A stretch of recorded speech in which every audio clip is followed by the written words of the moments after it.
வணக்கம். தமிழகம் வளர்ந்த மாநிலமா? அப்படின்ற கேள்வி முன்வைக்கிறோம். நெறையா சொல்றாங்க. எல்லாருமே மக்கள் அனைவருக்கும் தெரிஞ்சது, எல்லாரும் பேசுவது, இந்தியாவுல தமிழகம் வளர்ந்த மாநிலம். அப்படின்னா என்ன அர்த்தம்னா, ஏகப்பட்ட மாநிலம் இன்னும் வளர்ச்சி அடையாம இருக்குதுன்னு அர்த்தம். இது எப்படி சாத்தியப்பட்டது? அப்படின்ற ஒரு கேள்வி முன் வச்சோம்னா, நம்ம ஆரம்பத்துலருந்து வந்துரலாமே. ஆரம்பத்துல அண்ணா துரை அவர்கள், அறிஞர் அண்ணா அவர்கள் காலம் தொட்டு இப்போ வரைக்கும் மாநிலம் வளர்ச்சியை நோக்கி தான் வந்திருக்குது. எல்லாருமே என்ன சொல்லுவாங்கன்னா, இப்ப அண்ணாவிடமிருந்து பாடம் கற்று, அதாவது திராவிட முன்னேற்றக் கழகத்திலிருந்து பாடம் கற்று, தனியா கட்சி ஆரம்பிச்சவர் தான் எம்ஜிஆர் அவர்கள். அவரே நெறைய இடத்துல சொல்லியிருக்காரு, திராவிட முன்னேற்றக் கழகமும், தன்னுடைய அண்ணா திராவிட முன்னேற்றக் கழகம் எனும் கட்சிகளும் 2 கட்சியுமே மக்கள் நலனில் இரட்டை குழல் துப்பாக்கி அப்படின்ற ஒரு உதாரணம் சொல்லியிருப்பாரு. 2 கட்சியும் மக்கள் நலன்ல சிந்திக்கிறதுல ஒரே விஷயம் தான் அப்படின்றத விட்டு குடுக்க மாட்டோம். 2 கட்சியும் மக்கள் நலனில் ஒரே கான்செப்ட். அப்படிதான் நாங்க 2 கட்சியும் அப்படின்னு சொல்லி அவரு சொல்லியிருப்பாரு. மக்கள் நலனுக்காக. இவரு பாடம் பயின்று வந்ததும் திராவிட முன்னேற்றக் கழகத்திலிருந்து கற்று தான் இவரு தனியா கட்சி ஆரம்பிச்சாரு. இப்ப இன்னைக்கு பார்த்தீங்கன்னா, தமிழ்நாட்ல அன்னைக்கு இருந்து இன்னைக்கு வரைக்கும் மாநிலம் வளர்ச்சி அடைஞ்சிருக்கு. எதுல வளர்ச்சி அடைஞ்சிருக்கு? கல்வியில் வளர்ச்சி அடைஞ்சிருக்கு. மத்த மாநிலத்த கம்பேர் பண்ணும்போது. சுகாதாரம், அதாவது மருத்துவம் சார்ந்த விஷயங்களில் நல்ல வளர்ச்சி. மத்த மாநிலத்தை கம்பேர் பண்ணும்போது தமிழ்நாட்ல மருத்துவமனை வசதிகள், மருத்துவ வளர்ச்சிகள் ரொம்ப அதிகம். கட்டமைப்பு வசதி, அது நல்ல வளர்ச்சி தமிழ்நாட்ல. பெண்கள் பெண்களின் வளர்ச்சி, பெண்களுடைய வேலைவாய்ப்புகளா இருக்கட்டும், இந்த மாரி எல்லாமே பெண்களின் வளர்ச்சி, மத்த மாநிலத்த கம்பேர் பண்ணும்போது தமிழ்நாட்ல அதிகம். தொழில் வளர்ச்சி, இது எல்லாமே டேட்டா சென்ட்ரல் கவர்ன்மெண்ட் குடுத்த டேட்டாக்கள். தமிழ்நாடு வளர்ந்த மாநிலம்ன்றது. மொட்டையா தமிழ்நாடு வளர்ந்த மாநிலம்னா, நம்ம சொல்ல வர்றோம் அதத்தான் சொல்ல வர்றோம். கல்வி வளர்ச்சி, கல்வித்துறையில் வளர்ச்சி, மருத்துவத் துறையில் வளர்ச்சி, பெண்கள், பெண்கள் முன்னேற்றம், இப்படி எல்லாமே கட்டமைப்பு வளர்ச்சி. எல்லாமே இன்னைக்கு வரைக்கும் வளர்ச்சியை நோக்கி தான் போயிட்டே இருந்திருக்கு. அண்ணா காலம் தொட்டு, பெரியார், அண்ணா காலம் தொட்டு இன்று வரை. அன்னைக்கு தான் தமிழ்நாட்ல மாநில கட்சின்னு எம்ஜிஆர் காலம் இருக்கும்போது 2 கட்சி தான் இருந்துச்சு. மாநில கட்சின்னா, அதாவது பெருசா சொல்ற மாரி ஒரு பொலிட்டிக்கல் பார்ட்டி 2 தான். திராவிட முன்னேற்றக் கழகம், அண்ணா திராவிட முன்னேற்றக் கழகம். 2 பேரும் என்னன்னா, கொள்கை ஒண்ணு தான். கொள்கை, மக்கள் நலன பத்தி யோசிக்கிறது, நலத்திட்டங்கள் இதெல்லாம் மக்களுக்கு நன்மை செய்வதில 2 பேருடைய கொள்கையும் ஒன்றுதான் அப்படின்னு அப்படின்னு சொல்லியிருக்காங்க. எம்ஜிஆர் அவர்களும் சரி, கலைஞர் அவர்களும் சரி, மக்கள் சேவை, மக்கள் வளர்ச்சிய பத்தி சிந்திக்கிறது ஏன்னா ஒரே இடத்துல இவங்க அந்நாட்டிலிருந்து வந்தவங்க. 2 பேருமே ஒரே இடத்துலருந்து 2ஆ பிரிஞ்சவங்க.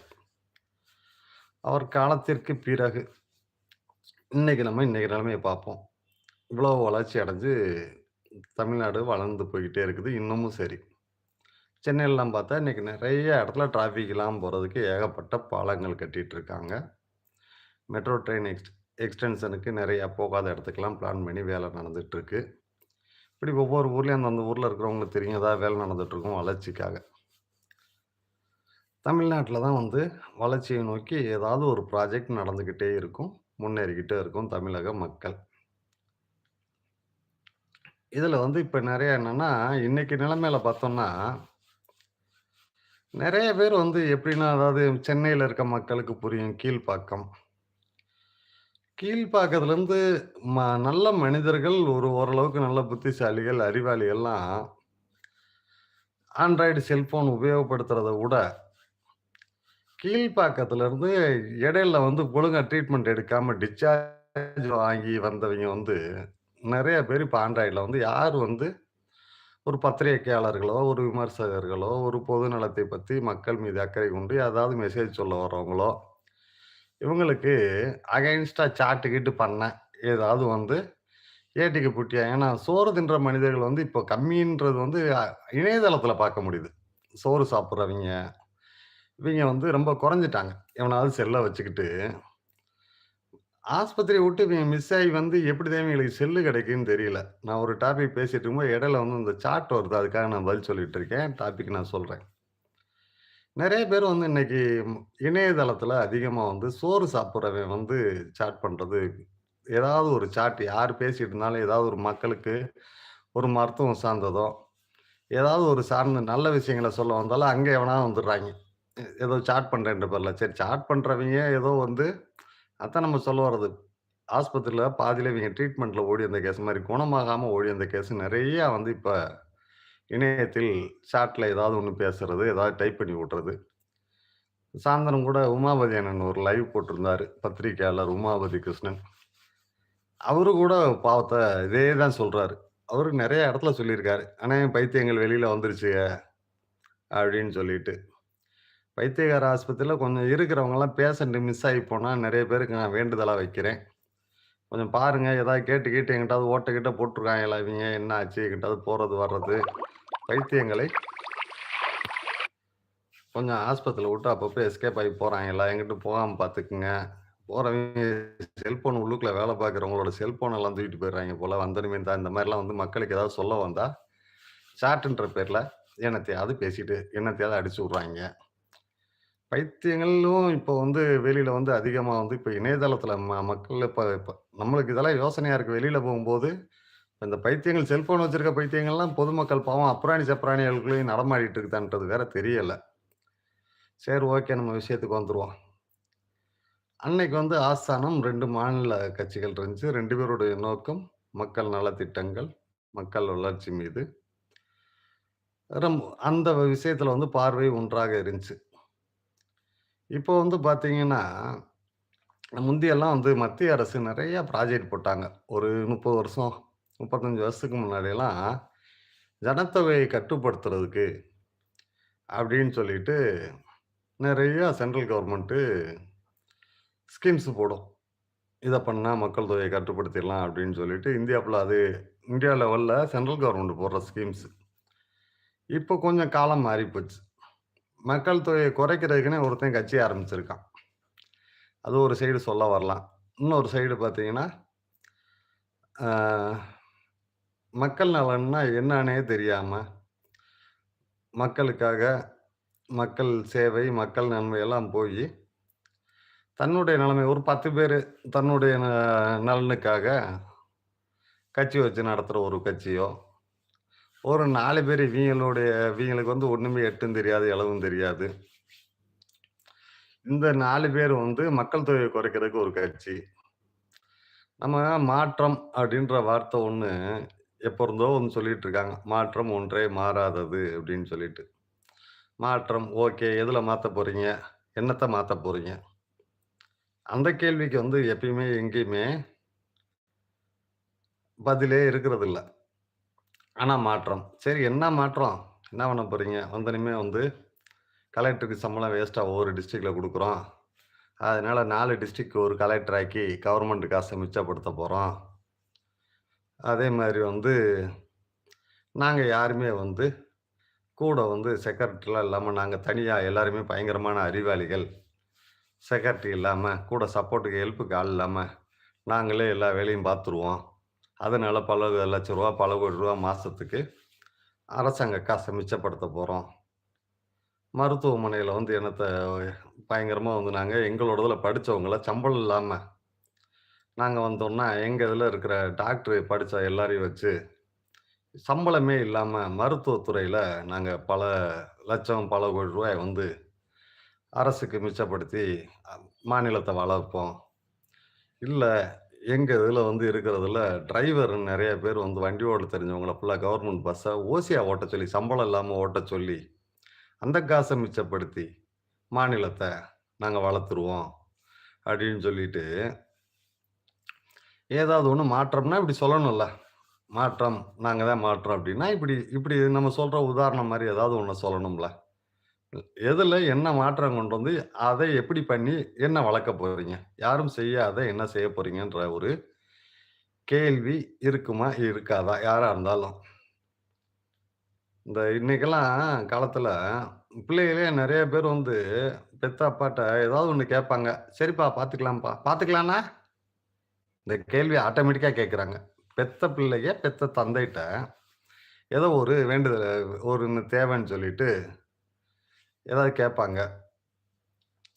கேட்டுட்டு உடனே அப்பா அவங்க வந்து சிம்பிளா சொல்லுவாங்க. "சரி மைண்ட்ல வச்சுட்டு, சரி பையனுக்கு கேட்கிறத பண்ணிருவோம்." அப்படின்னு சொல்லிட்டு பெத்தவங்க, "ஓகேப்பா, சரிப்பா பார்த்துக்கலாம்ப்பா." அப்படின்னா, அடுத்த செகண்ட் அந்த பிள்ளை கேட்கும். "பார்த்துக்கலான்னா?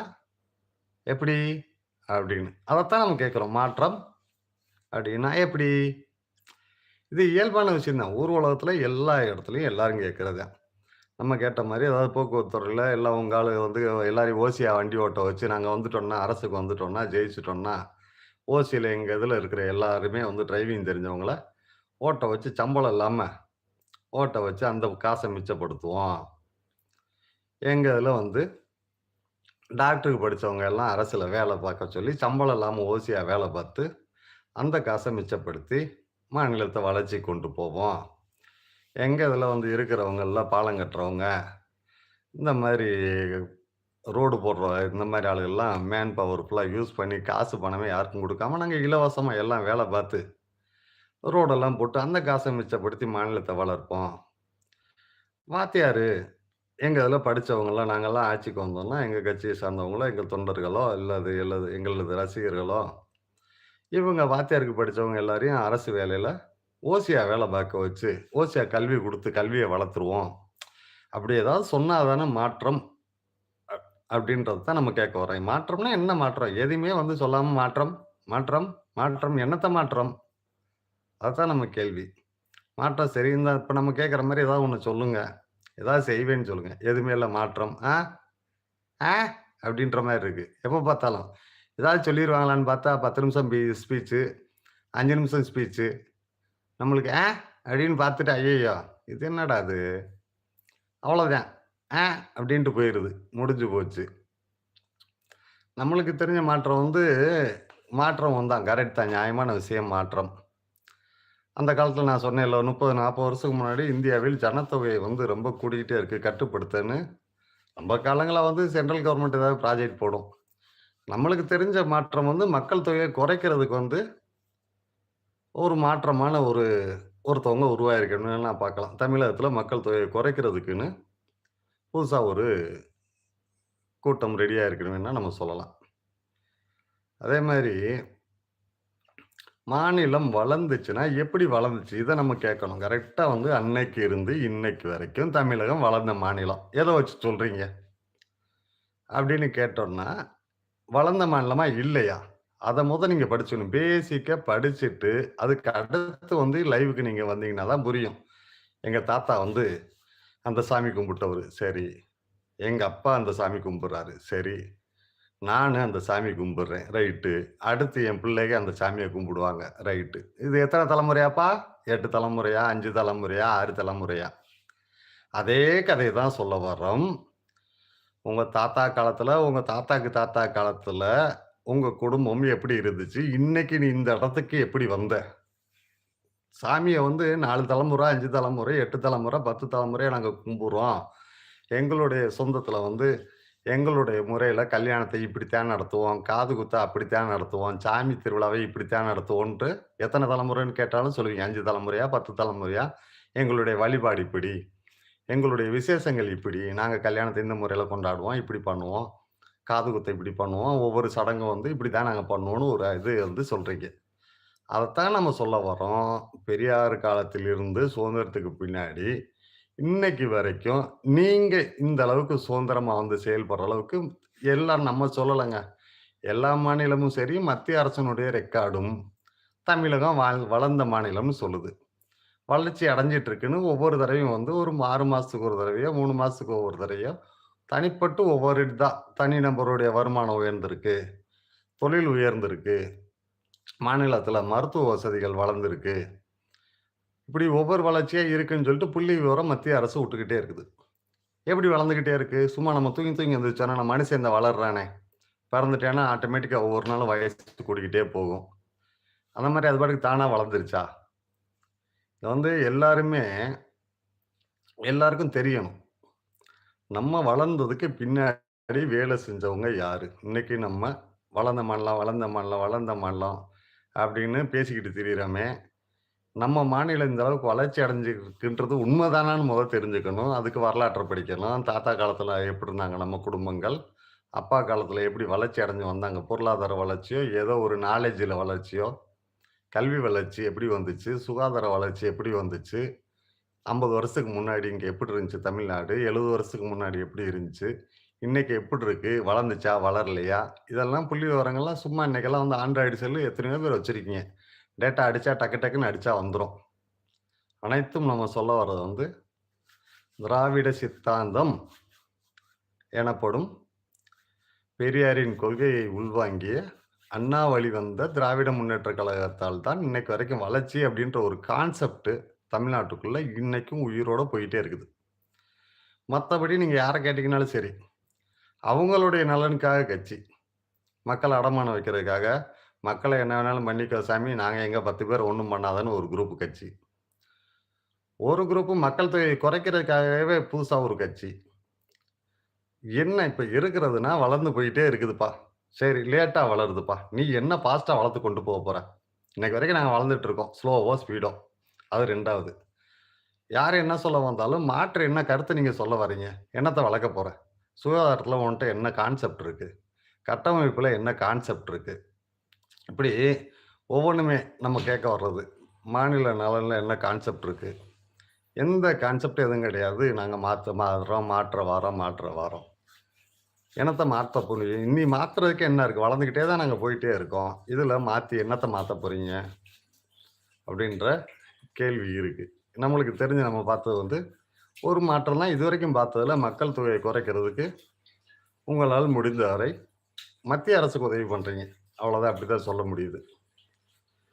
நெறையா வந்து இன்னைக்கு சூழல் தமிழகத்தை நோக்கி தான் வளர்ந்த மாநிலம், வளர்ந்த மாநிலம்ன்னு பேசுறாய்ங்க. இவன் அறிவாளியா இருக்கான், இவன் புத்திசாலியா இருக்கான், இவன் திறமைசாலியா இருக்கான், இவன் பாரம்பரியத்த விட்டுக் குடுக்க மாட்றான், இவன் கலாச்சாரத்த விட்டுக் குடுக்க மாட்டேன்றாய்ங்க.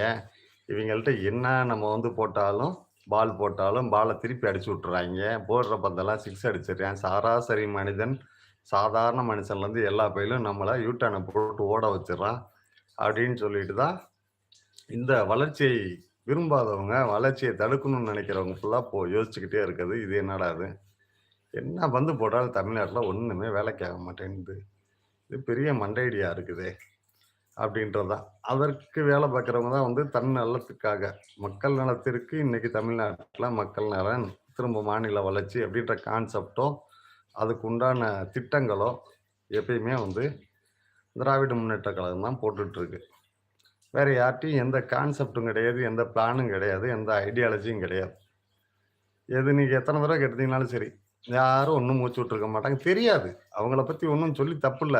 இன்னைக்கு தெரிஞ்சவங்க இல்ல. தெரிஞ்சவங்க இங்க இருக்காங்கன்னா, மாநில கட்டமைப்பு, நலத்திட்டங்கள் என்னெல்லாம் பண்ணுனா, எந்தெந்த டிபார்ட்மெண்ட்டை டெவலப் பண்ணி கொண்டு போ முடியும், மக்களுக்கு எந்த அளவுக்கு வளர்ச்சி குடுக்க முடியும், ஏழை மக்களை வளர்ப்பதற்கு என்ன திட்டம் போட்டா நல்லாருக்கும். ஒ ஒவ்வொருத்தவங்களும் வந்து பெண்கள் வளர்ச்சிக்கு என்ன திட்டம் வந்து நம்ம எக்ஸிக்யூட் பண்ணா நல்லாருக்கும்.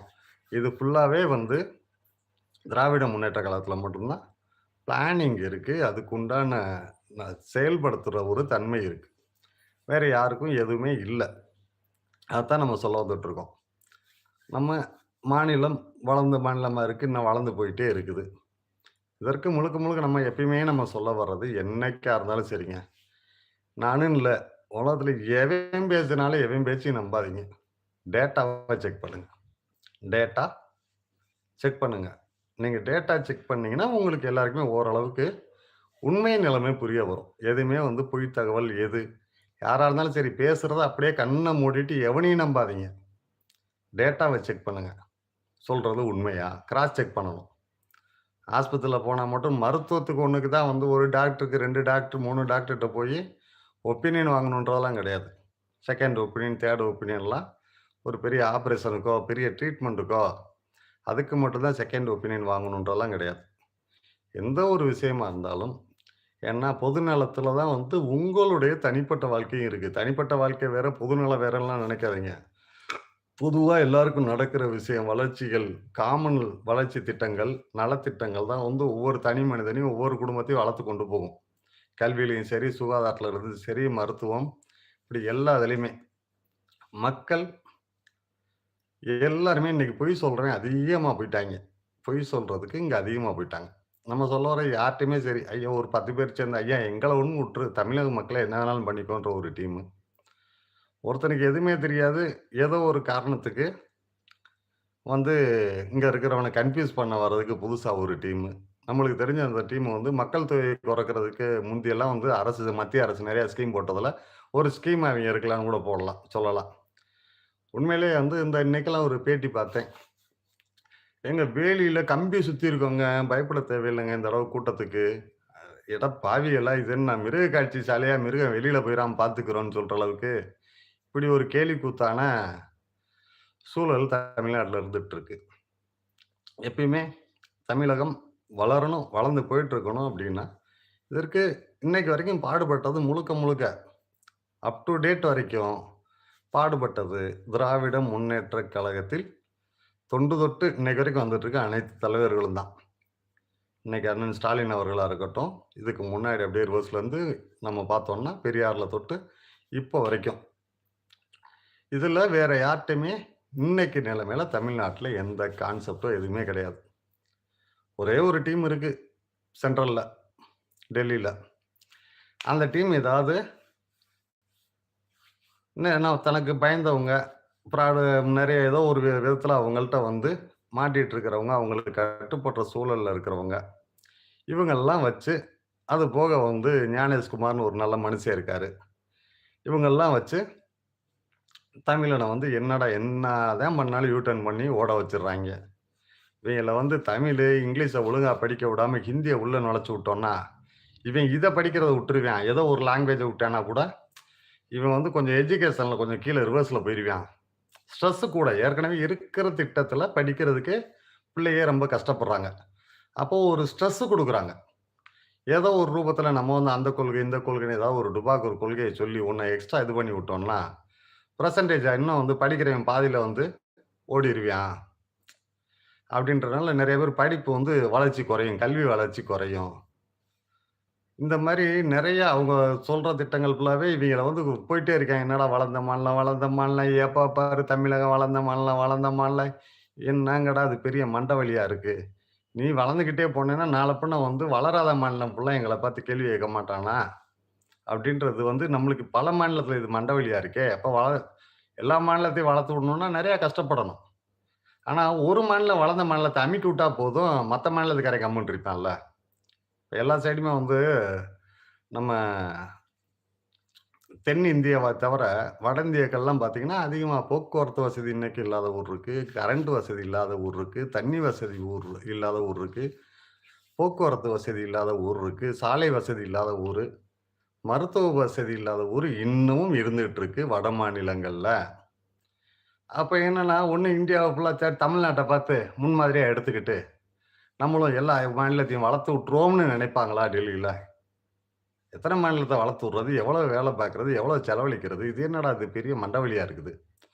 அப்ப ஒரு 10 பேருக்கு நல்லது செய்றதுக்கு ஒருத்தனுக்கு கெடுதல் பண்ணிருவோம். இவிங்க வந்து வளர்ந்துட்டு இருக்கான்றது தானே பிரச்சனை. இவன நம்ம மத்த வட மாநிலத்த மாரி இவனையும் ஆக்கி விட்டோம்னா, நம்மளுக்கு மண்டவலி இல்லைல. வடக்க இருக்கவன் என்னைக்கா இருந்தாலும் லேட்டா இருந்தாலும் நம்மள்ட்ட கேள்வி கேட்பான்ல. என்ன தமிழ்நாடு வளர்ந்துகிட்டே போகுது. இங்கிட்டு எல்லாம் இப்படி இருக்குது. லேட்டாவாவது சுதாரிப்பான்ல. மனுஷன் வந்து யோசிக்கிறவன் இன்னைக்கு யோசிக்கலன்னா நாளைக்கு, நாளைக்கு இல்லாட்டி நாள கழிச்சு, எவ்வளோ நாளு பொய் ஃப்ராடு பண்ணியே ஓட்டிட்டு இருக்க முடியும் வாழ்க்கைய. அப்ப இது பெரிய மண்டவலியா இருக்கே. எல்லா மாநில இந்தியாவுக்குள்ள இருக்க எல்லா மாநிலத்தையும் வளர்த்து விடுறது ஆகாத விஷயம். அது நம்மளுக்கு கான்செப்ட்லயே கிடையாது. மக்கள் வளர்ச்சியா நம்ம நோக்கம். நம்ம வளரணுன்றது தானே நம்ம நோக்கன்றவங்க தான் நெறைய பேர் இருக்காங்க. மக்கள பத்தி நம்மளுக்கு என்ன? அப்ப இவைங்க ஃபுல்லா என்னைக்காவது கேள்வி கேட்பாங்க. அதுக்கு என்ன பண்ணணும், அப்ப வளர்ந்துட்டு இருக்க மாநிலம் 1, 2 தானே. அத அமுக்கி விட்டுருவோம். அவைங்கள கீழ அமுக்கி விட்டோம்னா, அவைங்கள ஈக்குவல் பண்ணி விட்டோம்னா நல்லா இருக்குமேன்னு சொல்லிட்டு, தமிழகத்தை வளர்ச்சி மாநிலமா ஆகாம, வளராம என்னெல்லாம் பண்ணணுமோ அது பண்றதுக்கு, இன்னைக்கு தமிழ்நாட்டுக்குள்ளேயே நான் அதான் சொல்ல வந்தேன். எல்லாருமே சரிங்க. கிட்டத்தட்ட சரி. ஏதோ ஒரு ரூபத்துல டெல்லியில மாட்டிட்டு இருந்தவங்க. 2வது இவங்களுக்கு பெருசா வந்து ப்ராஜெக்ட், கான்செப்ட் எதுவுமே கிடையாது. இன்னைக்கு தமிழ்நாட்டுக்குள்ள இருக்கிறதுலயே நல்ல பார்ட்டி, பொலிட்டிக்கல் பார்ட்டி அப்படின்னு ஒண்ணு உருவாகி இன்னைக்கு வரைக்கும் வந்து மக்கள் நலத்திட்டங்கள். அன்னைக்கு இருந்து இன்னைக்கு வரைக்கும் நலத்திட்டங்கள் எல்லாமே வந்து திராவிட முன்னேற்ற கழகம் கொண்டு வந்த நலத்திட்டத்த பார்த்தீங்கன்னா, எக்ஸ்ட்ரார்டினரியா இருக்கும். அப் டூ டேட் வரைக்கும்.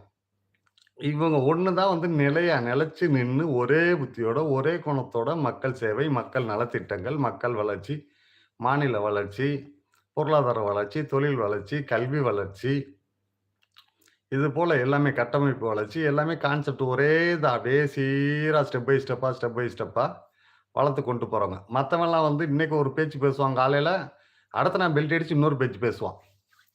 மக்கள் நலன பத்திலாம் இல்ல. தன்னை பத்தி தான் சேவை ஆயிருந்தா போதும். நானும் என் குடும்பமும் நல்லா இருந்தா போதும். என் கூட இருக்கவங்க நல்லா இருந்தா போதும். மத்தவன் மக்களாவது கிக்கலாது. அப்படிதான் இன்னைக்கு தமிழ்நாட்டுல ஆயிட்டாங்க. அந்த மாரி வந்து ஒரு காலத்துல 2 சைடுமே இருந்தவங்களுக்கு இந்த அக்கறை இருந்துச்சு. நம்ம பொய்யான தகவல்லாம் சொல்லலாம் வரல. 2 பக்கமே ஒரு காலத்தில் வந்து 2 மாநில கட்சிகளுக்கும் மக்கள் நலன், மக்கள் சேவை, மக்கள் நலத்திட்டங்கள் கான்செப்ட் ஒண்ணா இருந்துச்சு. அதான் வந்து நான் சொல்லியிருக்கேன். எம்ஜிஆரே வந்து சட்டசபையிலேயே சொல்லியிருக்காரு ஒரு காலத்துல. திராவிட முன்னேற்ற கழகமும், அண்ணா திராவிட முன்னேற்ற கழகமும் இரட்டை குழல் துப்பாக்கி மாரி மக்களுக்கு நலன்ல வந்து 2 பேருமே ஈக்குவல் அப்படின்னு சொல்லியிருக்காரு. அது ஒரு காலம் இருந்துச்சு. நம்ம அந்த காலத்த வந்து நம்ம இல்லன்னுலாம் சொல்ல வரல. வரலாற்றை இல்லன்னு சொல்ல வரல. உண்மையே இல்லன்னு சொல்ல வரல. அவரும் திராவிட முன்னேற்ற கழகத்துல பயின்று வெளியில வந்தவர் தான் தனியா. அண்ணாவிடம் பயின்று வந்தவர் தான். இன்னைக்கு இல்லன்றத தான் சொல்ல வரோம். அன்னைக்கு 2 பேருமே வந்து சரிக்கு சரியான வந்து மக்கள் நலத்திட்டம் பண்ணா 2 தலைவர்கள் இருந்தாங்க. 2 கட்சி இருந்துச்சு. ஒத்துக்கிட்டோம். இன்னைக்கு ஒரு கட்சி தான் இருக்கு. அதத்தான் சொல்ல வரோம். அப்ப மக்கள் வந்து இப்படியே டெவலப் ஆகி போயிட்டே இருக்கணும். எல்லாமே டெவலப் ஆகி மக்கள் போயிட்டே இருக்கணும்னா, இன்னைக்கு தமிழக மக்களின் நலன விட்டுக் குடுக்காத, தமிழக மக்கள் வளர்ச்சி தான் முக்கியம்னு நெனைக்கிற ஒரு கட்சி தான் தமிழ்நாட்டுல இருக்குது. திராவிட முன்னேற்றக் கழகம். அண்ணன் மு.க. ஸ்டாலின் தலைமையிலானது. நம்ம சொல்ல வர எந்த தகவலும் நான் சொன்னேன் அப்படியே நம்பிருன்லாம் நம்ம சொல்ல வரல. அந்த ஜோசியர் சொல்லுவாங்கல்ல, நான் சொன்னா சொன்ன மாரி நடக்கும். அந்த கதைக்கெல்லாம் நம்ம வரல.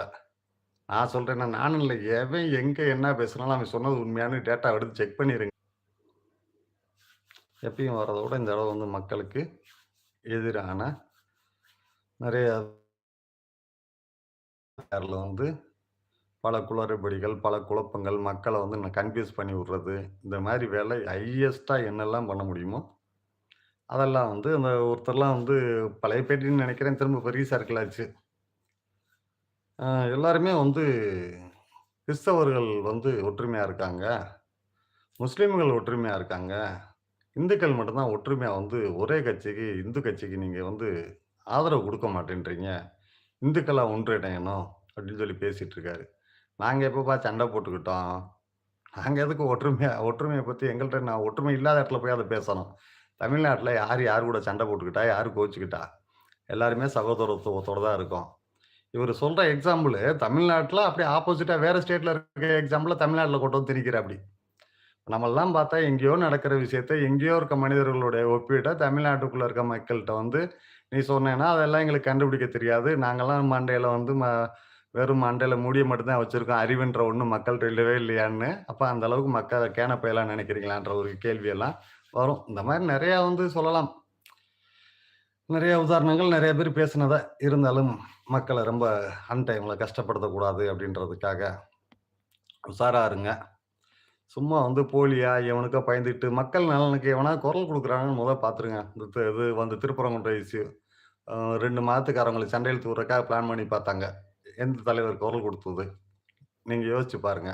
யாரு வந்து அத பத்தி பேசுனது? இது தப்புன்னு சொன்னது யாரு? அதே மாரி பாத்தீங்கன்னா, மெட்ரோ கோயம்புத்தூர் மெட்ரோ, எய்ம்ஸு இது மாரி இந்த மாநிலத்துக்குள்ள நெறைய வந்து மக்களுக்கு பாதிப்பான விஷயங்கள். நீட்டு இப்படி இருக்கலாம். எந்த விஷயத்துக்காவது எவனாவது மத்திய அரசு ஏதாவது கொண்டு வந்தா விவசாயிக்கு எதிரா சட்டம் உம்முன்னு இருப்பாய்ங்க. கோவம் அப்பதான் கரெக்ட்டா இவங்களுக்கு வந்து சென்ட்ரல் கவர்ன்மெண்ட் வந்து ஒரு அநீதி தமிழ்நாட்டுக்கு பண்ணுது அப்டின்னும்போது, அன்னைக்கு இவங்க ஃபுல்லா கோமாக்கு போயிருவாய்ங்க. இது இவங்கள தான் கரெக்ட்டா கண்டுபிடிச்சுக்கங்கன்னு சொல்ல வரேன். இவங்க அன்னைக்கு வந்து ஷார்ட் டைம் மெமரி லாஸ் மாரி இவங்க அப்பலாம் கோமாக்கு போயிருவாய்ங்க.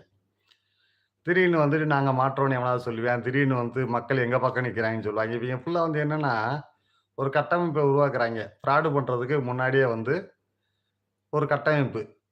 அப்பதான் ஃப்ராடு பண்ணதுக்கப்புறம் நாங்க இவங்க உருவாக்குன கட்டமைப்பு இவ்வளோ இருக்கு, அவ்வளோ இருக்கு, இத்தன பெர்சென்ட் மக்கள் எங்கள ஆதரிக்கிறாங்க. புதுசா வந்தவர எதிர்பார்க்குறாங்க. அத அப்படி பண்றாங்க, இது இப்படி பண்றாங்கன்னு சொல்லிட்டு சும்மா கட்டுக்கதையா அள்ளி விட்டுட்டு, நீங்க போடுற ஓட்டெல்லாம் யாருக்கு போட்டீங்களோ அவங்களுக்கு போகாம இவங்களா ஓட்ட போட்டுக்கிட்டு மொத்தத்துல உங்களுக்கு தலையில துண்ட போட பார்க்குறாங்க. துண்ட போடுறதுனா என்னப்பா யாருக்கு என்ன வந்துச்சு? மக்கள் தான் பாதிப்பு. உங்களுடைய வளர்ச்சி ரிவர்ஸ்ல போகும். மக்கள் போடுற ஓட்டு கரெக்ட்டா வந்து போய் சேரலன்னா யாருக்கு பாதிப்பு? இதுல வந்து ஓட்டர் வந்து மிஷின்ல வந்து சந்தேகம் வந்ததே வந்து பெரிய ஜனநாயகத்திற்கு இழுக்கான விஷயம். நாள பின்ன கல்வி வளர்ச்சி வராது. ரிவர்ஸ்ல போகும். கட்டமைப்பு வளர்ச்சி வராது. ரிவர்ஸ்ல போகும். இதற்கு பல பேர் வந்து திட்டம் போட்டு செயல்பட்டுக் கொண்டிருக்கிறார்கள். அதில் நம்ம ஊரில் பல எட்டப்பன்களும் சரி, அவர்களுக்கு வேலை பார்த்துக் கொண்டிருக்கிறார்கள். அதான் அந்த எட்டப்பன்கள தான் நான் உங்கட்ட சொல்ல வந்தேன். மாநில நலனுக்கு எதிரா என்ன நடந்தாலும் சரி, ஒண்ணுமே அப்போதைக்கு இவங்க கோமாக்கு போயிருவாய்ங்க. அப்படியே பிஜேபி, மத்திய அரசு அவங்க கொண்டு வர மக்கள் விரோத ஏதாவது காரணத்த கண்டுபிடிச்சு இருக்கிறவன் ஃபுல்லா அறிவில்லாம தமிழ்நாட்டுக்குள்ள திரியிறான். மக்கள்லாம் கேன பையன்னு நெனச்சுட்டு ஏதாவது ஒண்ண சொல்லுவாய்ங்க. உஷாரா இருங்க. அடுத்த முறை நம்ம எந்த டேட்டா சொல்ல வந்தாலும் சரி, எல்லாரும் யார் என்ன பேசுறாலும் சரி, அவன் உண்மைய பேசுறான்னா டேட்டாவ கிராஸ் செக் பண்ணிக்கங்க. அவ்வளோதான் நம்ம சொல்ல வர்றது எளிதா. உங்களுடைய வாழ்க்கை பின்னோக்கி சென்றுவிடும். நம்ம மெசேஜை படிக்கப்போம். பாவம் நெறைய பேர் மெசேஜ் போட்டிருக்காங்க.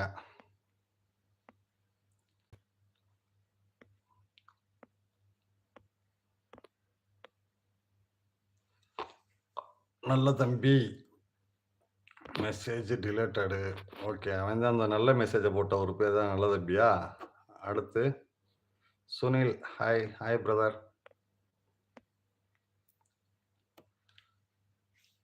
சுமிகா யாதவ்.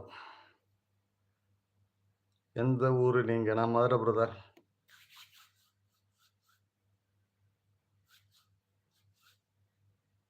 பூமிகா யாதவ். நீங்க எந்த ஊரு நீங்க? அதான் சொல்லிட்டேன் மதுரை. ஒரே மேட்டர் தான் திரும்ப 2, 3 தடவ போட்டிருக்கீங்களா?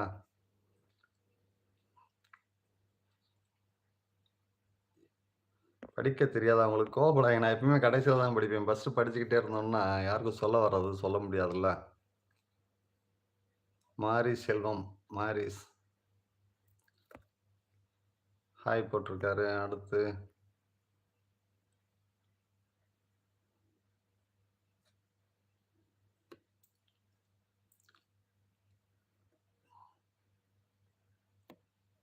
ரேர் பிளாஸ்டரா? பேர்லாம் வித்தியாச வித்தியாசமா வச்சிருக்கீங்க. ம். ஹாய் பூமிகாவா? நீங்க என்ன சொல்ல வர்றீங்க? புரியல அப்படின்னு மக்கள்லாம் உஷாரா இருங்க. உங்க ஓட்ட சரி ஓட்டு லிஸ்ட்ல இருந்து உங்கள தூக்கிட்டு உங்க ஓட்டெல்லாம் ஆட்டைய போட பார்க்குறாய்ங்க. உஷாரா இருங்க. அதான் சொல்ல வரோம்.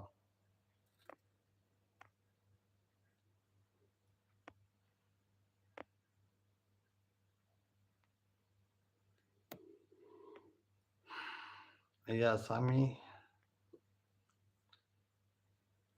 கண்ண தொறந்து பேசுங்க பாருங்க சாமி எனக்கு ஒண்ணுமே புரியல. ஏன் சாமி என் கண்ண திறந்து பார்க்க மாட்டேன்றீங்க? என்ன ஆச்சு உங்களுக்கு? நானே இன்னும் வளரல சாமி. அப்புறம் எப்படி தமிழ்நாடு வளரும்? ராஜா பார்லியா? தமிழகம் வளர்ந்த மாநிலம் படிப்பால். அதுதான் சொல்றோம் நம்ம.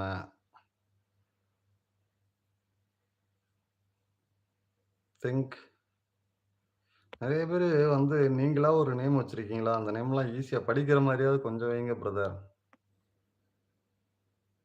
4 எழுத்து வச்சாலும் நறுக்கா வந்து ஈஸியா பேர படிக்கிற மாரி நீங்க வந்து நேம் உங்களுக்கு புடிச்ச மாரி ஏதாவது வச்சாலும் சரி. கடவுளே! அஜித்தாவா?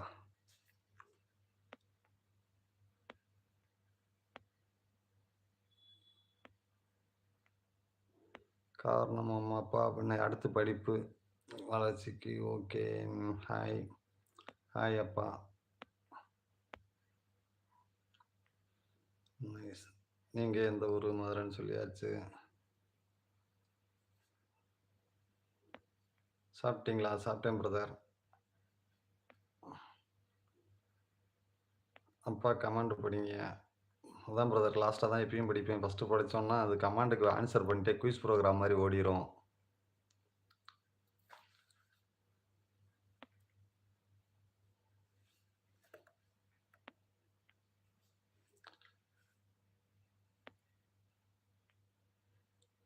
கீழ கமாண்ட பார்த்துட்டு பேசுங்க. Hi, good night. Okay, bye ஒருத்தர் போட்டாரு. நன்றி.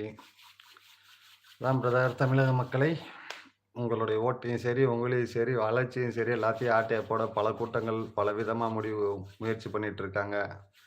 இந்த முறை வந்து பல அதாவது என்னன்னா, நேர்வழி இல்லாமல் பல குறுக்கு வழியை பலர் கையாண்டு கொண்டிருக்கிறார்கள். உஷாரா இருங்க. அன்றிலிருந்து இன்று வரை திராவிட முன்னேற்றக் கழகம் தான் முழுக்க முழுக்க மக்கள் வளர்ச்சிக்கு காரணம்.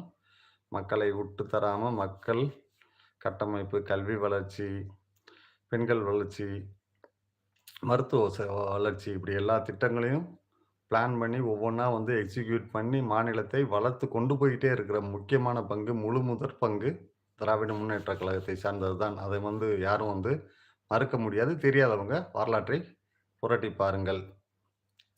இங்கே பல முயற்சிகள் நடைபெற்றுக் கொண்டு இருக்குது. புதுசா வந்தேன், அத வந்தேன், இத வந்தேன். ஆனா எந்த ஒரு இதுவுமே இருக்காது. என்னன்னா ஒரு 4 கருத்து சொல்லு, ஒரு காரணத்த சொல்லு, என்ன பண்ண போறீங்க? அப்படின்லாம் கேட்டா எதுவும் தெரியாம பேக்க பேக்க முழிச்சுக்கிட்டு, இப்படிலாம் பல பேர் வந்து மக்கள வந்து மத்தியில வந்து விக்கிறதுக்கோ, அடமானம் வைக்கிறதுக்கோ பல பேர் முயற்சி பண்ணிட்டு இருக்கான். மக்கள் வளர்ச்சியும் சரி, மாநிலத்தையும் சரி. அதனால மக்கள் உஷாரா இருங்க. ஒரு பயலையும் நம்பாதீங்க. இன்றும் சரி, என்றும் சரி, கிட்டத்தட்ட பெரியார் காலத்திலிருந்து இன்று வரை மக்கள் நலத்திட்டங்கள், மக்கள் வளர்ச்சிக்கு முழுக்க முழுக்க பாடுபட்டுக் கொண்டிருக்கும் ஒரே இயக்கம், அண்ணன் மு.க. ஸ்டாலின் தலைமையிலான திராவிட முன்னேற்றக் கழகம் என்பதை நான் உணர்ந்திருக்கிறேன். தெரியாதவங்க வரலாற்றை படித்து பார்த்து, திராவிட முன்னேற்றக் கழகத்தின் வரலாற்றை படித்து பாருங்கள். அது மக்களுக்கு செய்த நன்மைகளை சொல்லுங்கள். நம்ம எப்பவுமே முடிக்க போம்போது கடைசியா சொல்லுவோம். 4 பேருக்காவது நல்லது பண்ணுங்க.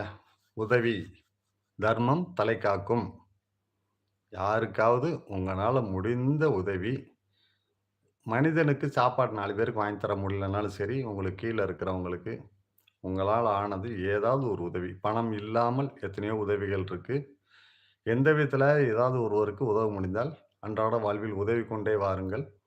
முடியாதவங்க, ரொம்ப வந்து முடியாதுங்க. நாங்க வளர்ச்சியே இல்லாதவங்க, ரொம்ப வசதி இல்லாதவங்க அப்டின்லாம் நெனைக்கிறவங்க, நீங்க வீட்டுக்கு போற வழியில, வர வழியில ஏதாவது விலங்குகள், அதாவது நாயி, ஆடு, மாடு இத பார்த்தீங்கன்னா, நாய்க்கு ஒரு ரூ. 5 biscuit packet, marigold biscuit packet வாங்கி போட்டா பரவால்ல. இதுவும் வந்து தர்மம் தான். ஒரு ஆட்டுக்கு ஒரு ரூ. 10க்கு கீரைய வாங்கிட்டு போய் ஆடோ, மாடோ பார்த்தீங்கன்னா குடுத்தீங்கன்னா, அதுவும் வந்து தர்மம் தான்.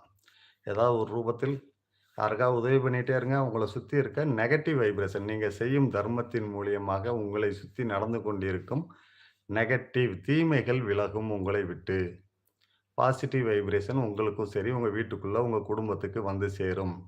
நீங்கள் செய்யும் தர்மம் மூலியமாக உங்களை சுத்தி இருக்கும் தீய சக்திகளாக இருந்தாலும் சரி, எந்த விதத்தில் எந்த தீமையாக இருந்தாலும் தர்மத்தின் வழியாக வெளியே சென்றுவிடும். நன்மை ஆட்டோமேட்டிக்கா உங்கள சுத்தி, உங்கள் குடும்பத்தை சுத்தி நடக்க ஆரம்பித்துவிடும். உங்கள் தர்மத்தை தொடர்ந்து செய்து கொண்டே இருந்தீர்கள் என்றால், எல்லா விதத்திலும் நீங்கள் வளர்ச்சி அடைவீர்கள்.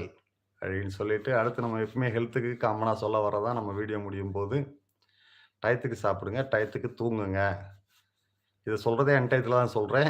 இருந்தாலும் இல்ல நம்ம சொல்ல வர்றது வந்து டயத்துக்கு சாப்பிட்டு, டயத்துக்கு தூங்குறது நல்லது. எதனால் இத சொல்றோம் அப்டின்னோம்னா, நேரத்துக்கு சாப்பிட்டு, நேரத்துக்கு நீங்க தூங்கல அப்டின்னா, உடல் பலவீனம் அடையும். ஒரு குறிப்பிட்ட ஸ்டேஜ்ங்க ஒரு பாடி கெப்பாசிட்டிய பொறுத்தளவுக்கு. ஒரு குறிப்பிட்ட பீரியடுக்கு மேல உங்களுடைய உடம்பு பலவீனம் அடையும். பலவீனம் அடையும்போது நான் வந்து எந்த வயசானாலும் குறிப்பிட்ட ஸ்டேஜ்னா உங்களுக்கு 40 வருஷம், 50 வருஷம் கழிச்செல்லாம் சொல்ல வரல. டயத்துக்கு சாப்பிடல, தூங்கலன்னா 3 மந்த்ஸ், 6 மந்த், 1 இயர்க்குள்ள கூட வேலைய காட்டிரும். அப்போ வந்து என்ன ஆகும்னா, உடல் பலவீனமாகும். பலவீனமாச்சுன்னா, ஆட்டோமேட்டிக்கா நோய் எதிர்ப்பு சக்தி உங்க உடம்புல குறையும். நோய் எதிர்ப்பு சக்தி உங்க உடம்புல குறைஞ்சிருச்சுன்னா, ஆட்டோமேட்டிக்கா ஈஸியா எதுக்கு எடுத்தாலும் ஒரு டிசீஸ் வந்துகிட்டு உங்கள டிஸ்டர்ப் பண்ணிட்டே இருக்கும். உங்களுடைய அன்றாட வாழ்க்கை பாதிக்கும். உங்களுடைய பொருளாதாரம் பாதிக்கும். பொருளாதாரம் காசு பணம் 2வது. தேவையில்லாம அல்லோலப்பட்டு ஆஸ்பத்திரிக்கு போய் ஊசி போட்டு, ட்ரிப்ஸ போட்டு ட்ரீட்மெண்ட் எடுத்து, இப்படி அவதிப்பட்டுக்கிட்டே உடல் ரீதியா நெறைய அவதிப்பட வேண்டியிருக்கும். அதனால தான் நம்ம சொல்ல வர்றது, டயத்துக்கு சாப்பிட்டு டயத்துக்கு தூங்குனீங்கன்னா, உங்கள் உடம்பு பலவீனமாகாமல் இருக்கும். உடம்பு பலவீனமாகாமல் இருந்துச்சுன்னா, உங்களுக்கு எந்த பிரச்சனையும் கிடையாது. நோய் எதிர்ப்பு சக்தி எப்பயும் நல்லா இருக்கும். அப்போ அவ்வளோ சீக்கிரம் ஒரு ஒரு டிசீஸ் உங்கள ஈஸியா அட்டாக் பண்ணாது. டயத்துக்கு சாப்பிடல, டயத்துக்கு தூங்கலன்னா, உடம்பு பலவீனமாகும். பலவீனமாச்சுன்னா நோய் எதிர்ப்பு சக்தி குறையும். நோய் எதிர்ப்பு சக்தி குறைஞ்சுச்சுன்னா, ஈஸியா உங்களை எந்த டிசீஸா இருந்தாலும், எந்த நோயா இருந்தாலும், உங்கள ஈஸியா வந்து பாதிக்கும். தொட்டதுக்கெல்லாம் உடம்பு முடியாம போயிரும். அதனால நேரத்துக்கு சாப்பிடுங்க, நேரத்துக்கு தூங்குங்க. அப்பதான் உடல் ஆரோக்கியமா இருக்கும். உடல் ஆரோக்கியமா இருந்தா தான் உங்கனால கான்ஃபிடென்ட்டா எந்த செயலும் செய்ய முடியும். உயிர் வாழ முக்கியம் உயிர் தான். வேலை, வாய்ப்பு, சொத்து, பத்து, இடம் அதெல்லாம் 2வது உயிர் இருக்கணும். 2வது உடல் ஆரோக்கியம். இது 2க்கு அப்புறம் தான் 3வது உங்களுடைய வேலை வாய்ப்போ, காசு பணமோ இது எல்லாம் வந்து பதவி, பணம் இதெல்லாம் வந்து 3வது ஸ்டெப் தான். ஃபர்ஸ்ட்டு உயிர் வாழ உயிர் வேணும். 2வது உடல் ஆரோக்கியம் வேணும். இது 2ம் இருந்தா தான் 3வது தான் மத்ததெல்லாம். அதனால உங்கள் உடம்பை நல்லா ஆரோக்கியமா பார்த்துக்கங்க. அதுக்கு மெயினா டயத்துக்கு சாப்பிடுங்க, டயத்துக்கு தூங்குங்க என்று கூறி விடைபெறுகிறேன். நான் மதுரை கிருஷ்ணா. மீண்டும் இன்னொரு நல்ல காணொளியில் சந்திப்போம். நண்பர்களே, நன்றி. வணக்கம்.